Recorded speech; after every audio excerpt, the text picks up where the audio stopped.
जय हिंद दोस्तों, आपका बहुत बहुत स्वागत है बीपीएससी 134 की एक और मोस्ट इम्पॉर्टेंट टॉपिक की वीडियो में। जैसे कि आप सभी को पता है, इससे पहले मैंने लगभग 10 से 12 या 13 वीडियो अपलोड कर चुका हूं और ये लास्ट वीडियो है।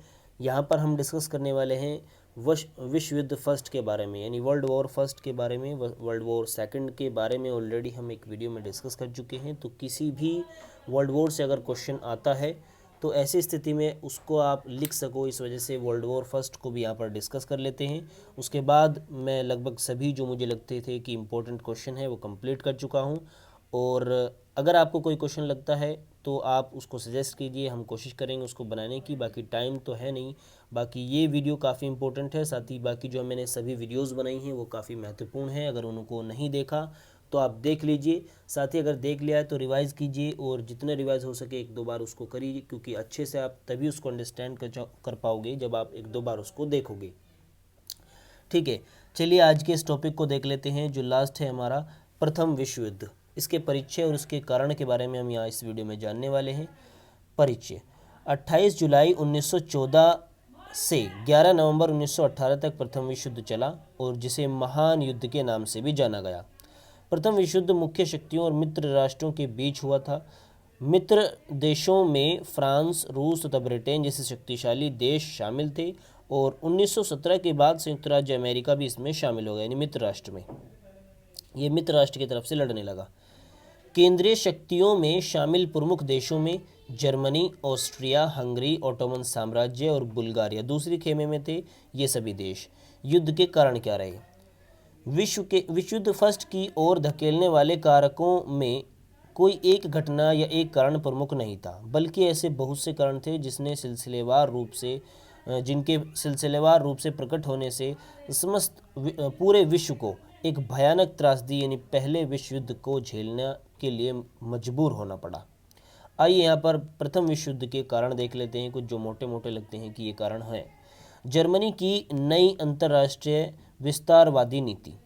साल 1980 में क्या हुआ? जर्मनी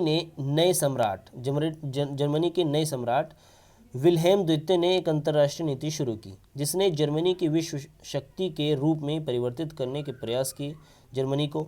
इसी का परिणाम रहा कि विश्व के अन्य देशों ने जर्मनी को एक उभरते हुए खतरे के रूप में देखा, यानी उसको लोग खतरों के रूप में समझने लगे और समझने लगे कि जर्मनी अब उभर रहा है तो कहीं ना कहीं हमें नुकसान पहुंचा सकता है। तो यह एक कारण बना। परस्पर रक्षा सहयोग। संपूर्ण यूरोपियन राष्ट्रों ने आपसी सहयोग के लिए रक्षा समझौते और संधियां कर ली। इन संधियों का सीधा सा अर्थ यह था कि यदि किसी एक यूरोपीय देश पर कोई अन्य शत्रु देश हमला करता है तो वो पूरे पर माना जाएगा और सभी मिलकर उसका सहयोग करते हुए उसका बदला लेंगे, सहायता करेंगे। ठीक है। त्रिपक्षीय संधि यानी ट्रिपल अलायंस। 1882 की यह संधि जर्मनी और ऑस्ट्रिया, हंगरी और इटली से जोड़ती है। जर्मनी को ऑस्ट्रिया, हंगरी और इटली से जोड़ती है, यानी सभी ये मिल गए इस संधि के तहत। उसके बाद दूसरी तरफ थे त्रिपक्षीय सौहार्द। यह ब्रिटेन, फ्रांस और रूस से संबद्ध था जो 1907 में खत्म हुआ। इस प्रकार यूरोप में दो प्रतिद्वंद्वी समूह उभर कर सामने आए। एक तरफ था जर्मनी और ऑस्ट्रिया व हंगरी और दूसरे खेमे में रूस, फ्रांस और अमेरिका जैसे देश थे, यूनाइटेड किंगडम जैसे देश थे। ठीक है, बाद में इसमें अमेरिका भी शामिल हो गया था। तो ये दो खेमे थे जो बटे हुए थे प्रथम विश्व युद्ध के समय। साम्राज्यवाद। प्रथम विश्व युद्ध से पहले अफ्रीका और एशिया के कुछ हिस्से कच्चे माल की उपलब्धता के कारण यूरोपीय देशों के बीच विवाद का विषय बने हुए थे।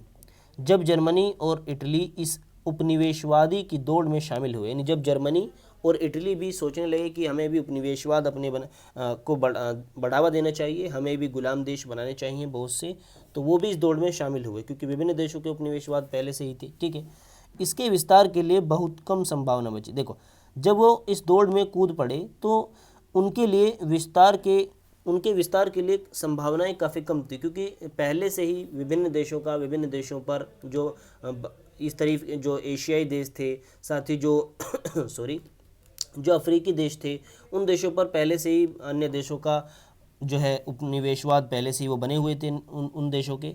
तो ऐसी स्थिति में इनके लिए संभावनाएं काफ़ी कम रही।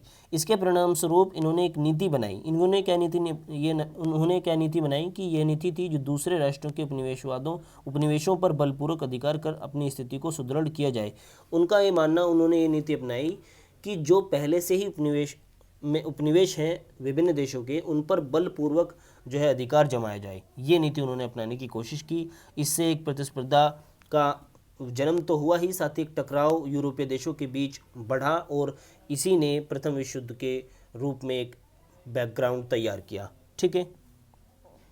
इसी प्रकार मोरक्को तथा बोस्निया संकट ने इंग्लैंड एवं जर्मनी के बीच प्रतिस्पर्धा को बढ़ा दिया।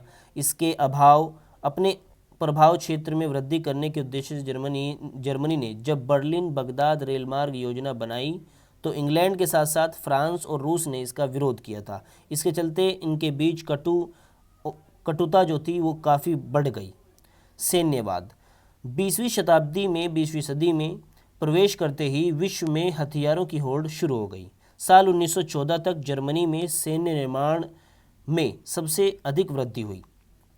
ग्रेट ब्रिटेन और जर्मनी दोनों ने इस समयावधि में, इस काल में अपनी नौसेनाओं में काफ़ी वृद्धि की। सैन्यवाद की दिशा में हुई इस वृद्धि ने युद्ध में शामिल होते देशों को और भी ज़्यादा एक बढ़ावा दिया। ठीक है, उनकी मदद की। साल 1911 में आंग्ल जर्मन नाविक प्रतिस्पर्धा के परिणाम स्वरूप अगादीर का संकट उत्पन्न हो गया। हालांकि इसके सुलझाने का प्रयास किया गया था परंतु यह सफल नहीं हो सका। साल 1912 में जर्मनी में एक विशाल जहाज इम्परेटर का निर्माण किया गया था, जो उस टाइम का सबसे बड़ा जहाज था और इंग्लैंड और जर्मनी के बीच वैमनस्य और प्रतिस्पर्धा इसने पैदा की। उसके बाद है राष्ट्रवाद। जर्मनी और इटली का एकीकरण भी राष्ट्रवाद के आधार पर ही किया गया था। बाल्कन क्षेत्र में राष्ट्रवाद की भावना अधिक प्रबल हुई और चूँकि उस समय बाल्कन प्रदेश तुर्की साम्राज्य के अंतर्गत था, तो तुर्की साम्राज्य जब कमज़ोर पड़ा तो उसने अपनी स्वतंत्रता की मांग उठाई। तो इस तरीके से एक पूरा बैकग्राउंड राष्ट्रवाद ने खड़ा किया। साथ ही सैन्यवाद और जो जर्मनी और इटली की दौड़ थी अपने विस्तार करने के लिए, उपनिवेश बनाने के लिए, वो कहीं ना कहीं काफ़ी ज़्यादा महत्वपूर्ण रही। बैकग्राउंड इसने पूरा तैयार करा पहले विश्व युद्ध को बढ़ावा देने के लिए। ठीक है, यहाँ पर दूसरा सबसे महत्वपूर्ण कारण बड़ा देख लेते हैं। एक और महत्वपूर्ण कारण है जो है किसी प्रभावशाली अंतर्राष्ट्रीय संस्था का अभाव। उस टाइम अंतर्राष्ट्रीय स्तर पर कोई संस्था नहीं थी, कोई देश नहीं था। प्रथम विश्व युद्ध के पूर्व यानी प्रथम विश्व युद्ध के पहले ऐसी कोई संस्था मौजूद नहीं थी जो साम्राज्यवाद, सैन्यवाद और उग्र राष्ट्रवाद पर नियंत्रण कर विभिन्न राष्ट्रों के बीच संबंधों को सहज बनाने में सहायता कर सके। उस समय विश्व का लगभग प्रत्येक राष्ट्र अपनी मनमानी कर रहा था। इसके चलते यूरोप की राजनीति में एक प्रकार की अराजक स्थिति बन गई। और दूसरा कारण है तत्कालीन कारण आर्कड्यूक फ्रांज फर्डिनेंड की हत्या। साल 1914 में जब ऑस्ट्रिया हंगरी के सिंहासन के उत्तराधिकारी आर्कड्यूक फ्रांज फर्डिनेंड बोस्निया में साराजेवो का दौरा कर रहे थे तो उन्हें गोली मारकर उनकी हत्या कर दी गई। एक सर्बियाई व्यक्ति जिसका यह सोचना था कि ऑस्ट्रिया के बजाय सर्बिया को बोस्निया पर नियंत्रण करना चाहिए, वे आर्कड्यूक की हत्या कर दी थी। इससे सारा यूरोप सकते में आ गया, यानी एक तरीके से प्रभाव में आ गया और शोक में रह गया। ऑस्ट्रिया ने इस घटना के लिए सर्बिया को उत्तरदायी माना। ऑस्ट्रिया ने सर्बिया को चेतावनी दी कि 48 घंटों के अंदर इस घटना के संदर्भ में अपनी स्थिति स्पष्ट कर अपराधियों का दमन करे और जो अपराधी हैं उनको पकड़कर उनको ख़त्म करे।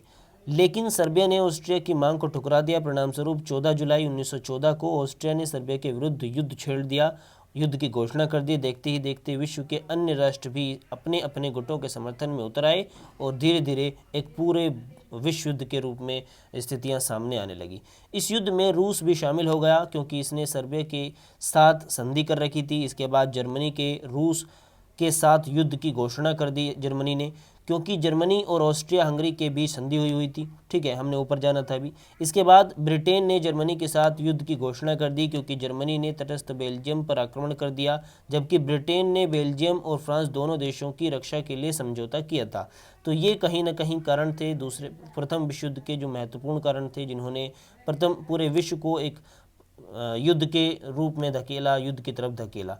तो आई होप कि आप अच्छे से उसको समझे होंगे। साथ ही प्रथम विश्व युद्ध के अलावा दूसरे विश्व युद्ध पर भी मैंने वीडियो बनाई है, जो कि आप प्लेलिस्ट में जाकर देख सकते हैं। और इसके अलावा बहुत ही महत्वपूर्ण क्वेश्चन के बारे में, बहुत ही महत्वपूर्ण जो टॉपिक है उनके बारे में हमने डिस्कस किया है। आपके एग्ज़ाम में उनके आने की संभावनाएं काफ़ी ज़्यादा हैं, क्योंकि सभी क्वेश्चन टॉपिक आपके previous year question paper, guest paper में जो सुझाए गए क्वेश्चन पेपर हैं उनसे लिए गए हैं। तो इसी वजह से इनका महत्व काफ़ी ज़्यादा बढ़ जाता है। अगर आपने सभी वीडियोज़ नहीं देखी तो जल्दी से सभी वीडियोज़ को देख लीजिए। साथ ही अगर देख लिए हैं तो उनको रिवाइज़ कीजिए अच्छे से। आई होप कि आप अच्छे से कल एग्ज़ाम दे पाओगे। और चलिए मिलते हैं अगली वीडियो में फिर कभी।